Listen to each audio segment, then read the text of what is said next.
C'est bon. C'est bon. Non, mais ça s'enregistre pas. Ah, Là, c'est bon. ok, alors cette semaine, soirée, mais en même temps cours sur la paracha, vu qu'il n'y a pas eu le cours hebdomadaire de paracha. Donc on va quand même, et vous allez voir que ça va être le sujet central de pourquoi je vous ai mis des tambourins et pourquoi je vous ai préparé les brachot de Mashiach. Parce que dans notre paracha, on nous parle d'un sujet, les filles, un sujet où j'étais obligée qu'on se rassemble. Pourquoi ? Parce qu'on parle de Miriam Hanevia qui part de ce monde. Maintenant, Miriam Hanevia, c'est la sœur de Moshe Rabbeinu. Tout le monde connaît Moshe Rabbeinu, le guide, le premier guide de tout le peuple d'Israël, celui qui les a fait sortir d'Égypte. Ok ? Sa sœur, elle a eu un rôle super important. C'était un peu la première babysitter de l'histoire du peuple juif. Pourquoi ? Parce que elle et sa mère, elles s'occupaient en fait des bébés dès la naissance. C'était des sages-femmes. Ok, on peut les appeler sages-femmes. Et en fait, donc elles avaient ce rôle-là. Mais à part ça, Myriam, c'est celle qui, quand Moshe Rabbeinu va naître, à cette période-là, Pharaon va donner un décret comme quoi tous les bébés garçons devront être jetés dans le Nil. Et là, Myriam, elle va dire à ses parents déjà, parce que ses parents avaient décidé de divorcer pour ne plus qu'il y ait de bébés qui naissent et pour ne pas avoir cette tragédie à faire de jeter des enfants. Myriam, petite comme trois pommes, elle va aller voir ses parents, elle va dire « Mais vous êtes pire que Paro ? Vous êtes pire que Paro ? Paro, lui, veut tuer que les garçons, mais vous, mais même des filles, vous voulez pas qu'elles naissent ? Mais vous êtes horrible !» Et là, d'une petite fille, Myriam, les parents, donc Amram et Yochevet, ils vont se remarier. Et grâce au remariage, ils vont avoir Moshe Rabbeinu, celui qui va être le guide, le premier guide des Bnei Israël. Et l'histoire ne s'arrête pas là, vu que Moshe Rabbeinu va naître un peu en avance, prématurément.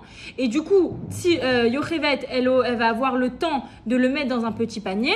Et Myriam, encore cette petite babysitter magique, elle va être là. Et comme on voit souvent dans les dessins de nos enfants quand ils reviennent de l'école, une petite fille qui est dans les roseaux, comme ça en train de pousser les roseaux pour voir et vérifier son frère, comment il va et s'il est bien en train de Chazé Shalom se noyer ou être bien sur l'eau. Et voilà qu'elle va le surveiller pas à pas, le couffin de son frère qui est sur l'eau. Et là, la fille de Paro va arriver et elle va vouloir le prendre et elle va venir, elle va lui dire « Moi, je connais une maman qui vient d'accoucher, malheureusement, son bébé, voilà, mais elle a du lait, est-ce qu'elle peut bien l'allaiter ?» Et en vérité, grâce à Myriam, imaginez-vous maintenant pourquoi je suis aussi folle de ce personnage, grâce à elle, eh ben, Moshe Rabbeinu va pouvoir être allaité par sa propre mère pendant 3 ans et il a survécu sur l'eau, etc. Donc, grand personnage. Et encore une fois, l'histoire ne s'arrête pas là parce que maintenant, on est dans le Sefer Bamidbar, paracha de cette semaine, Chukat, première paracha... Non, pardon, toutes les parachiotes, on est en fait dans le désert. Bamidbar, c'est littéralement dans le désert. Et en fait, durant toute l'histoire du désert, on va voir qu'il y a eu pas une hécatombe, mais n'importe quoi qui se passe. Les Bnei Israël qui font la faute du veau d'or juste après avoir reçu la Torah. Deuxième chose, ils se plaignent que la manne, c'est pas assez trop goûteux, mesdames et messieurs. Ils veulent de la viande. Et après, il y a les explorateurs qui rentrent explorer la terre d'Israël. Mais tout d'un coup, on a peur, on veut plus rentrer en Israël. Et là... la semaine les explorateurs et la semaine il y a eu Korach, merci beaucoup. Korach qui veut devenir lui le Kohen Gadol. On en a marre de Moshe et de Aaron. Pourquoi c'est eux qui ont les rôles principaux? Donc voilà, 4 catastrophes. Et là on arrive enfin, j'ai envie de dire, quand j'ai lu la paracha, j'ai dit ouf, enfin ils vont se reprendre. Là on arrive à Chukat. Premier sujet, la vache rousse. Enfin, ils vont pouvoir être purifiés. C'est quoi cette histoire de vache rousse? Une vache qu'on va prendre de ses cendres et grâce à ça, on va purifier le peuple. Enfin. Laissez-moi respirer tellement je suis contente. 4 parachutes, les parachutes se succèdent et j'en peux plus. Je me dis, mais à un moment, ça y est, on va arriver à une belle histoire. Mais là, en fin de compte, on arrive à la purification. Et juste après la vache rousse, le sujet qui est un peu triste, mais on va comprendre pourquoi il est très très fort ce sujet-là. C'est que la vache rousse, c'était quoi ça? Je vous ai dit il y a 2 secondes, c'est qu'elle purifiait, ok? Le sujet juxtaposé à la vache rousse dans notre paracha, la paracha de cette semaine, Chukat, c'est quoi? C'est la mort de cette fameuse Myriam que je vous ai décrit le personnage. Elle part. Et c'est pour ça, tout ça parce que je veux qu'aujourd'hui on fête son départ pour lui dire Myriam, toi qui as sauvé Moshe, toi qui as été là pour le surveiller, toi qui quand les Bnei Israël sont sortis d'Égypte, elle a pris dans la paracha de Béchalach, on entend très bien le mot toupim des tambourins. Elle a pris toutes les femmes, elle leur a dit Moshe, il est en train de faire Asia Shir Moshe. Les femmes, on peut pas chanter, on va prendre nos tambourins et on va faire de la musique parce que nous aussi on doit faire partie, on doit être actrice principale de cette Géoula, de cette délivrance. Donc, Madame Myriam Anevia, s'il te plaît, fais quelque chose pour nous. Nous aussi on est prêtes, on a tous nos tambourins. C'est la paracha où tu disparais, qu'on puisse Bezrat Hashem te voir très rapidement. Amen. Donc voilà pourquoi ce soir c'était si important de se retrouver, de se reconnecter, de réétudier. Et vous allez voir, j'ai beaucoup de choses à mettre dans votre valise. Donc j'espère que vous êtes prêtes. Tout ça, c'était seulement l'intro. Ça va. On va pas passer la nuit, ne vous inquiétez pas. Bref, en tout cas, tout ça pour dire que vraiment, la paracha et l'histoire juive, elle est extrêmement riche et on n'attend que ça, c'est de l'explorer et de la voir. Donc la paracha, la vache rousse, elle est juxtaposée au fait que Myriam, elle soit partie de ce monde.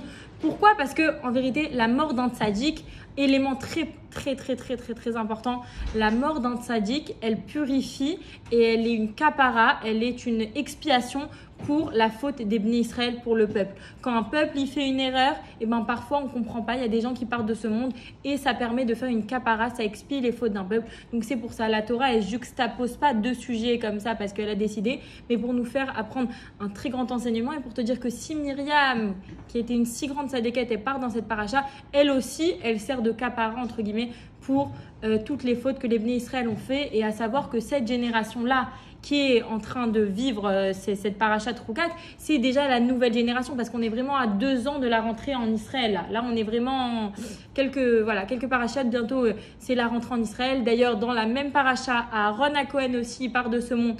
Enfin bref, il y a beaucoup de choses comme ça qui font que ça permet, c'est comme si, vous savez, un enfant quand il apprend à marcher, au début, on lui donne la main, on est là, on l'attrape, on n'a pas envie qu'il tombe, mais il y a un moment où ça y est, on va devoir le laisser, on va devoir lui lâcher les mains pour qu'il apprenne et pour qu'il vole de ses propres ailes. Et pareil, un enfant, on l'a éduqué, on lui a donné le maximum qu'on peut, on lui a appris tout ce qu'on peut, tout ce qu'une maman elle peut donner à son enfant, elle lui donne. Mais à la fin, quand il a 18 ans, il a 20 ans, bah, il prend ses clics et ses claques, il va faire son séminaire, son armée, ses études, etc. À un moment, on ne peut pas attraper notre enfant. Donc en vérité, Moshe, Aaron, Myriam Anevia, c'était les papas, mamans, voilà, le grand prêtre, le grand guide, et voilà. Et Myriam Anevia, son grand rôle aussi, c'était que grâce à elle, le peuple avait de l'eau. On connaît très bien cette histoire-là de Myriam Anevia, elle était reliée à l'eau. Et en fait, quand elle est partie, le puits il a arrêté de donner de l'eau. Et c'est aussi dans cette paracha où Moshe il va taper le bâton. Et Akadosh Baruch Hu il va dire, c'est parce que tu as tapé le bâton, bah, tu rentreras pas en Israël. Et on comprend pas toutes ces questions. Mais attends, il a pleuré pour que les Bnei Israël rentrent en Israël et lui, il va rester à l'extérieur. C'est une blague, tout ça.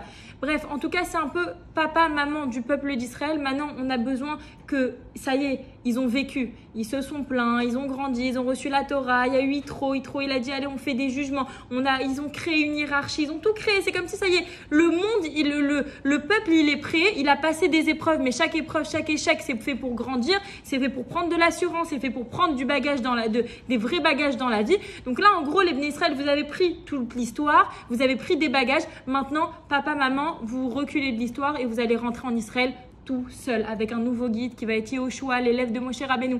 Mais au début, moi je vous promets, la première fois, c'était en première, quand j'ai étudié cette paracha avec ma prof, je me dis mais c'est pas possible, limite j'avais envie de pleurer quoi. Je dis mais c'est pas possible, ils ont tellement vécu ensemble, ils ont tellement été attachés, là tout d'un coup on les détache. Mais bon, voilà, il m'a fallu combien d'années pour arriver à cette paracha où j'apprends qu'en vérité non, c'était l'autre génération, la génération elle est déjà partie dans le désert. Maintenant c'est des plus jeunes qui vont rentrer, mais ces plus jeunes, attention, grande leçon pour nous aujourd'hui, ils ont appris de leurs parents, ils ont étudié l'histoire. Et vous croyez que pourquoi on fait des cours de Torah, on rapprend la paracha? A priori, c'est une histoire. Une histoire, tu la lis, Roméo et Juliette à l'école, ils te la font lire une fois, après ça y est. Pourquoi la Torah, tous les ans, on est là en train d'apprendre, en train d'étudier? Parce qu'il y a toujours à apprendre pour nous. Parce que le but dans la vie, c'est d'avancer. C'est pas de rester comme ça. C'est pas de rester, voilà, statique, je suis bien. Non, le but, c'est d'avancer. Parce que si tu n'avances pas, malheureusement, qu'est-ce que tu fais? Tu recules. Tu es sur une pente dans la vie. Si tu n'es pas là en train de faire attention à ce que tu manges au prochain repas, c'est que déjà, au goûter d'après, tu vas avoir envie de la tablette au chocolat. Alors que si tu avais mangé ton riz, ton concombre et ton poisson, eh ben, tu aurais été bien. Le repas d'après, tu aurais été calé. Bon, ça va, je prends un carreau. Mais si tu n'as rien mangé à midi, la tablette de chocolat va arriver, tu vas la croquer entière. Donc, combien l'histoire elle est importante quand on apprend de nos avotes, que ça soit de nos parents biologiques, de ce qu'ils ont fait. Ah, moi j'ai vu que mes parents ils avaient du mal dans ça. Bah attends, moi j'essaye de le travailler comme ça, moi j'avance. Et ils vont être tellement fiers de nous. Et c'est aussi ce qui est en train de se passer avec les avotes. Parce que quand ils voient qu'on est tant attachés à notre Torah, on est tellement peu, Ribono Shel Olam, on nous veut tellement de mal, mais on est tellement peu. Mais si nous on ne prend pas notre trésor, pas comme un fardeau comme ça qui nous raccroche, mais au contraire, je suis sympa, je suis gentille, je m'épanouis et je rigole et je fais ce qui me fait plaisir dans ma vie comme un plaisir, un kiff. Si la chose n'est pas un kiff, on s'arrête tout de suite. Torah, comme je répète tout le temps, c'est la base de mes cours. C'est un arbre de vie. Si c'est pas de la vie, alors c'est pas la Torah. Si c'est pas un moyen pour moi que quand je sors d'un cours de Torah, je suis besimcha dans la joie et je kiffe ce que j'ai écouté, mais ça sert à rien, t'es en train de faire fausse route. Vaut mieux reculer et te reposer la question, est-ce que c'est la bonne personne qui me convient d'où j'apprends? Parce que c'est pas possible. C'est impossible. Et là, je vais vous donner un petit machal. Il y a vendredi dernier, mon mari m'a acheté un paquet de pépites de chocolat pour faire des gâteaux. Et en fait, les pépites de chocolat, elles sont, mais d'une encore plus, voilà, Mina Shamem, il y a les cailloux plus petits que ça, ok? Donc, ça va, hein, pour les gâteaux, ça suffit. Mais bon, moi, j'ai des petits gourmands à la maison. Les petits jumeaux, ils adorent les pépites de chocolat. Et normalement, le matin, pour qu'ils se calment pendant que je prends mon café et que je fais deux petites choses, je leur donne des petites pépites de chocolat. Genre, c'est le rituel à la maison, c'est pour avoir mon calme. Et là, je me dis, mais comment ils vont galérer? Les pépites, je sais même pas si c'est que leurs 2 doigts. Et là, j'ai une copine avec ma fille Moussia. Elle m'avait dit, Léana, est-ce qu'elle arrive à attraper les petites perles? Et je lui avais dit, je vais faire l'essai. J'avais donné à ma fille des petites perles juste pour voir et faire l'essai. Elle m'a dit, mais c'est très bien pour sa motricité. Bref, ça m'est resté dans la tête, cette histoire de perles et de motricité. J'ai dit, mais attends, bien sûr que je vais leur donner les petites pépites de chocolat. On va voir s'ils vont réussir. Et là, je leur mets toutes les petites pépites de chocolat. Et ils ont réussi. Mais c'était dur parce que vraiment, je les voyais galérer avec leurs petits doigts là comme ça, attraper à manger. Au début, ça les saoulait. Mais à la fin, ils ont compris le système et ils ont kiffé. Mais au début, ça les saoulait. Hein, je vous promets, ils étaient là, genre limite, ils faisaient ça. Vous savez, quand ils t'enlèvent, genre en mode, qu'est-ce que tu me donnes là? Mais en fin de compte, sauf maintenant, tous les matins, ils sont contents comme si que c'est les pépites de chocolat d'habitude. Bref, tout ça pour vous raconter quoi? Pas pour vous raconter ma vie. Parce que j'en ai déduit un machal comme tout le temps. J'adore vous raconter des explications extraordinaires que je trouve à travers les choses de la vie. En fait, vous savez, les mitzvot, c'est très dur à attraper. C'est très dur à attraper. Parce qu'au début, déjà, c'est loin. C'est loin de toi. Tu te dis, c'est fait pour les religieuses là-bas, là, qui mettent des collants en été. C'est tout à fait sauf moi. Et donc, c'est dur, c'est loin. Mais après, là, tu vois, tu vas avoir la copine, la cousine, la truc, machin, qui est sympathique. Bon, ça va. Mais après, il faut prendre tes petits doigts, les salir et essayer de faire de la motricité. De la motricité, j'essaye. Ça va tomber. C'est pas grave. L'oméchané, ça va prendre 1 journée, 2 journées, 3 journées, 10 minutes, 5 minutes. À la fin, tant que tu vas goûter ce chocolat et que tu vas aimer, après, t'inquiète pas. Ça va y aller, ça va y aller, ça va y aller et tu vas kiffer. À la fin, même, tu vas peut-être, voilà, c'est bon. Genre, j'ai compris le système et je vais le kiffer. C'est pareil. Au début, l'Yetzirara, il est là, il te dit, mais non, c'est pas pour toi. Loin de là, c'est pas fait pour toi. Mais une fois que tu vas goûter à ce lien-là, qui est bon, qui est épanouissant, qui est nourrissant, pour toi, parce que tu vas voir qu'en fin de compte c'est trop beau et qu'en fin de compte il n'y a rien qui est mal, parce que s'il y a vraiment quelque chose de mal, va chercher, il est où le mal, va le chercher, va chercher à essayer d'éclaircir le point qui te semble noir. Mais en fin de compte, quand tu cherches, c'est sûr que le lien qui va être créé et cette connexion là, d'ailleurs c'est pas pour rien qu'on appelle une mitzvah, un commandement mitzvah, ça vient du mot tzavta. C'est quoi tzavta en hébreu? Savta vechibour, c'est un lien. En vérité, c'est comme une corde. Une corde au début, si je tire une corde et elle est toute fine, elle va se casser. Mais si je mets une file et je lui rajoute une autre file et un autre à la fin, ça va devenir une grosse corde épaisse comme ça. On a beau tirer, tant qu'on est relié, on est relié. Et c'est ça en fait les filles, toute l'idée qui a commencé par un Torah café. Je viens, je bois juste un café. Et je parle. Au début, je faisais pas un aussi long cours, celle qui était vraiment depuis le début des beaux. Arrête de faire la mauvaise élève. Là, c'est avec la punition générale. sucre dans les salades, dans les plats là. Ah, t'as plus de sucre J'ai plus de sucre. dans la cuisine. J'ai taillé le sushi peut-être. Ah ouais, demande-lui. Ouais. C'était pas un mauvais élève, je suis angoissée pour la suite. Non, ça va, t'inquiète pas. Des angoisses, des angoisses. Hacham, il est là, il sait exactement il est où ton sucre, il y a tout, t'inquiète. Et je connais le sushi man, hein, mon mari, il a travaillé un moment avec lui, donc dis-lui, je suis la copine à la femme de Ethan. Non, mais 2 secondes à la fin du cours. Bref, donc Débo, elle était là au début, mais est-ce que tu te rappelles de comment le Torah Café au début c'était hyper court, ce que je disais, ça durait 5 minutes, ok? Mais 5 minutes, plus 5 minutes, plus 10 minutes, plus 20 minutes, plus une soirée, plus 2 soirées, plus 6 soirées, plus 7 soirées. Et en fin de compte, Tali, tu me permettras de dire, parce que c'est un trop bel exemple, quand Madame Tali a décidé de mettre un short cet été, elle s'est regardée au miroir, mais elle a dit mais c'est pas possible, genre je peux pas sortir avec ça. Ouais. Ou comme une autre fille aussi, elle m'a dit mais maintenant j'arrive plus à sortir sans ma casquette. Il y a eu un réel changement. Mais ce changement, c'est parce que je m'en suis pas rendu compte. J'ai accepté le fait que je sois bien dans ça, que je sois épanouie dans ça. Mais chacune à son niveau. Moi aussi au début j'avais du mal sur certaines choses. Les collants en été, c'est pour moi, c'était vraiment. Parfois, je les mettais tout au long de la voiture et après, je disais, ah non, en fait, ça y est, j'ai trop chaud. Et genre, je les enlevais. Surtout que pas tout le monde met des collants en été, par exemple, dans mon cas. Donc, c'était très, très dur de garder. Mais non, je sais qu'est-ce que je vaux. Et c'est avec ça qu'on doit être dans la vie de tous les jours, en vacances, partout. Je sais ce que je vaux. Je sais ce que j'ai appris. Je sais sur quoi j'ai mes limites. Je sais sur quoi. Que ça soit la limite d'un tel, on ne te demande pas de devenir Myriam Anevia ce soir. On ne te demande pas de devenir la rabbinite de ton quartier. On ne te demande pas de devenir je ne sais qui.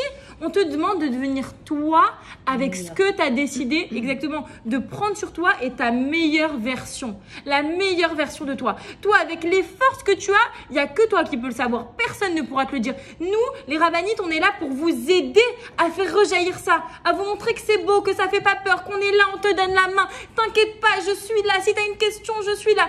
Mais après, toi, à l'intérieur de toi, si tu sais c'est quoi enlever les shorts, bah c'est elle qui décide. Mais une autre, ça va être ne plus manger dehors et une autre, ça va être ne plus, je sais pas moi, se mettre en iroud avec un collègue de travail. Chacun, sa vie, elle est différente et nous, on n'est pas dans la vie des autres pour vous dire quoi faire. Mais le but d'un cours de Torah et de grandir dans ça, c'est vraiment un épanouissement et de grandir, c'est vraiment ça, c'est de grandir comme un enfant, il grandit, il sait marcher, il sait avancer, il sait courir, etc. Nous aussi. Et pourquoi ça, les filles? Pour ne pas perdre cette identité. Parce que je vous promets que quand une dame, elle vient me voir, elle me dit mais maintenant ça y est, mon fils il est marié avec une Goya, qu'est-ce que je peux faire? Une non-juive, qu'est-ce que je peux faire? Je sais pas quoi lui dire. Et c'est ça qui m'a donné envie de me dépasser parce que j'avais très honte de parler en public, j'avais très honte de faire des cours et je me sentais totalement illégitime. Mais quand j'ai atterri avec cette dame-là en face de moi et qu'elle m'a dit ça, je dis mais Léana, en fait, t'es en train de dormir dans ton coin alors qu'il y en a d'autres qui sont en train de pleurer et que si c'est pas toi aujourd'hui qui est en train de parler, en train d'éveiller les cœurs et que la maman, hein, elle est en train de montrer à sa maison que c'est quoi le Icar, c'est quoi le plus important dans ma maison, c'est le judaïsme. Et oui, je mets le point fort parce que si c'est pas moi qui le mets dans ma maison, alors Chas Veshalom, c'est avec l'extérieur qui va pointer le doigt sur mon enfant. Donc moi, aujourd'hui, je suis là juste pour vous éveiller. Je suis pas là pour vous donner des ordres. Moi, je vous aime toutes d'un cœur immense et je suis heureuse que vous soyez là parce que vous avez donné la chose qui est le plus chère dans la vie, c'est du temps. Du temps aujourd'hui, c'est ce qu'on essaye de nous voler toute la journée. On est là sur nos téléphones, on voit pas le temps passer. Mais le temps aujourd'hui, c'est la chose qui a la plus grande valeur parce qu'il y a 10 minutes là, personne ne pourra me le donner. Même le plus grand millionnaire de la vie, du monde, il pourra pas m'offrir les 10 minutes qui sont passées et que peut-être j'aurais pu faire mincha ou peut-être j'aurais pu arranger ceci ou j'aurais pu envoyer une lettre et qu'en fin de compte, bref, personne ne pourra me racheter mon temps. Donc aujourd'hui, c'est encore un instant que vous me procurez pour vous éveiller, pour vous raviver. Et sachez que comme il y a du temps qui passe, mais il y a du temps qui arrive. Vos enfants, ils ont 3 ans, 4 ans, 20 ans, 30 ans, 50 ans. Tant qu'ils sont sur terre, tant ils écoutent déjà vos paroles, essayez. Essayez de raviver quelque chose. Essayez de vous montrer et n'ayez pas peur. Parce que la première question que Jessica m'avait dit, mais si les gens, ils se moquent autour de moi parce que ça y est, je décide de me couvrir la tête ou je décide de me habiller tsniout ou je décide de manger cachère. Mais les gens vont toujours se moquer de toi. Pourquoi? Parce que les gens, ils sont jaloux en fait. Les gens, ils sont jaloux. Parce que les gens, ils sont jaloux que toi, tu as la force de changer. Aujourd'hui, c'est très difficile de changer parce qu'on a peur du regard des autres. On a très peur au fond de nous de changer parce qu'on sait que la copine, elle va se moquer, qu'on a peur. Et parfois même, je vais aller plus loin, c'est nous qui se créons notre propre peur alors que la fille à côté, elle va te dire non, mais en fait, comment tu as eu la force de faire ça? Tu peux pas m'aider? Tu peux pas m'apprendre comment tu as fait? Comment tu arrives à toi maintenant à te booster, à aller dans un cours de Torah alors que tu n'es pas du tout la fille qui va dans un cours de Torah? Genre, quel rapport? Genre, toi, tu es la fille qui va boire un verre, qui va au resto, mais machin, mais quel rapport tu vas à un cours de Torah? Quel rap? Mais en fin de compte, quand toi, tu vas lui montrer que tu es hyper épanoui et que ça t'apporte du bien dans ta vie, là, ça va être la plus belle réponse que tu peux lui donner. Bref, je me suis perdue dans mon chemin. 2 secondes, il faut que je revienne. Non, parce que mon cerveau, genre, c'était ouf, mais j'avais une histoire trop belle. L'histoire, elle est comme ça. Celle-là, je voulais déjà raconter à la Prachat. Bref, en fait, j'avais un jour un homme qui... ouais, à quel point... En fait, cette histoire, elle montre à quel point... C'était par rapport au sujet précédent. Hein, mais par rapport à combien les tzadikim, ils sont prêts à donner leur vie pour les gens. Un jour, il y a un homme qui est pas vie matérielle, mais aussi genre tout ce qui entoure. Genre, vraiment, quand quelqu'un... C'est vraiment un vrai tzadik, genre vraiment un gadol adore, genre quelqu'un qui est grand... voilà, l'histoire, elle va vous montrer qu'est-ce qu'il a fait. Genre, un jour, il y avait un jeune bachour qui devait partir à la yeshiva et il va voir son rave de la ville, quoi. Il va le voir, il lui dit, voilà, Rav, j'ai été pris dans cette yeshiva et tout, donc je vais marcher dans 2 villages, vu qu'à l'époque, c'était pas on prend l'avion, le train, ou voilà. Il va marcher avec un peu de calèche, un peu de autostop, des trucs comme ça, mais en mode calèche. Et là, le Rav, genre, directement, il lui donne des brachot, mais après, il regarde ses pieds, il voit que ses chaussures, elles sont trouées. Et là, il lui dit, mais par contre, on est en Pologne, là, c'est pas possible, en fait, que tu fasses cette route avec ces chaussures. Enlève tes chaussures, je te donne les miennes. Et l'élève, il lui dit, mais pas du tout, Rav, genre, voilà, quoi, il voulait pas accepter. Il lui a dit, non, moi, je te laisse pas partir, tu diras à ton père que moi, je te donne pas de bracha. Et là, oui, il sait très bien que le père, il le laissera pas partir, parce qu'il comprend pas, genre, qu'est-ce qui se passe. Vu qu'on demande toujours l'avis à un Rav avant de prendre des grandes décisions. Du coup, tu poses tes chaussures, on échange, sinon tu y vas pas. Et là, bien sûr, l'élève, vu que c'était pour aller, enfin que voilà, il savait que c'était le moment d'y aller. Il a échangé de chaussures et là, la femme du Rav, quand elle revient, elle lui dit, mais pourquoi t'as des chaussures trouées, qu'est-ce qui se passe? Et il lui raconte, je lui dis, mais t'imagines, il aurait dû passer je ne sais combien d'heures de route dans la neige, dans la ville dans laquelle on est, c'était pas possible de le laisser comme ça. Bref, 2 semaines sont passées. Lui, il a réussi à raccommoder les chaussures parce qu'à l'époque, c'était pas on s'achète des chaussures toutes les semaines. Donc, il fait raccommoder les chaussures parce que, bon, voilà, lui, c'est un Rav, il a un peu plus de richesse, etc. Enfin, de richesse, de moyens. Et du coup, l'élève, il repart. Et quand il revient, il dit, Rav, je sais que c'était pour la grandeur, etc. Et il lui dit en vérité, oui, bien sûr que c'était pour ne pas te laisser dans le froid, mais aussi il faut savoir que durant les 2 villages, t'imagines qu'à chacun que tu aurais demandé de faire de l'autostop, il t'aurait vu comme ça avec les chaussures trouées. T'imagines le kavod de la Torah qu'il y aurait eu, genre de voir un garçon qui déjà donne de sa vie au lieu d'aller à l'armée, au lieu d'aller faire des études, il donne de sa vie et on le voit avec des chaussures trouées. Genre, ça fait mépriser la Torah. Donc, c'est pour ça, moi, j'ai préféré que celui qui allait aller dehors en chemin, déjà, il soit protégé parce que malheureusement, il aurait pu tomber malade, etc. 1. Et 2, pour préserver l'honneur de la Torah. Donc, à combien l'honneur de la Torah doit être importante pour nous? Et l'honneur des tzadikim, mais les tzadikim aussi, combien ils veulent donner de leur vie, voilà, lui, il aurait pu, chas v'shalom, tomber malade et voilà, lui-même, ce rave-là. Et en fin de compte, combien... Voilà, on est un petit peuple, on n'est pas énormément. Quand on fait quelque chose, ça s'entend très rapidement. Quand on fait quelque chose de bien, Baruch Hashem aussi, ça s'entend très rapidement et on a envie d'un peu de nous casser du sucre sur la tête. Mais bref, en tout cas, on est peu, on est unique. Mais il faut savoir que toutes les Chagim, pendant les fêtes, pendant les Shalosh Regalim, les 3 fêtes principales, Pessah, Shavuot et Sukkot, on lit un passage extraordinaire et je veux vous le lire et vous le traduire. C'est aussi un nigoun pour celles qui connaissent. Ata bechartanu mikol amim ata aftaotanu veratitабану veromamtanu mikol alshonot. Bref, je vous traduis en gros. Ata bechartanu, Akadosh Baruch Hu, il nous a choisis. Ok? Que tu le veuilles ou non, tu as une neshama aujourd'hui, on est d'accord? Tu as une neshama, tu es juif ce soir. Akadosh Baruch Hu, il t'a pris là, il t'a mis ton doigt sur la tête et il t'a dit, toi, maintenant que tu montes, que tu descends. D'ailleurs, il y a plein d'histoires de gens qui ont voulu aller chez des rabbins. Aujourd'hui, ça y est, moi, je veux plus être juif. Il dit, mais tu peux monter, tu peux descendre. La judaïté, ça se prend pas facilement et ça s'enlève pas du tout. Voilà, c'est pas toi qui choisis, c'est Akadosh Baruch Hu qui te choisit. Donc après, toi, voilà, que tu décides de faire ou de pas faire, toi, t'es choisi. Mais à part ça, Ata Bechartanu Mikol Amim, de tous les peuples, Akadosh Baruch Hu, il a choisi le peuple juif pour être son peuple, pour être celui qui porte la shrina en lui, la sainteté. Et pas seulement il nous a choisi, mais il nous a collé une étiquette. C'est quoi? C'est la neshama. La neshama, c'est que quand on a quelque chose de très négatif en face de nous, imaginons vraiment si on... Non, je ne vais pas aller sur ce terrain-là. Plutôt quelqu'un qui va de faire la manche, etc., qui va faire de la tzedaka, on dit c'est très rare de voir des juifs mendiants dans la rue.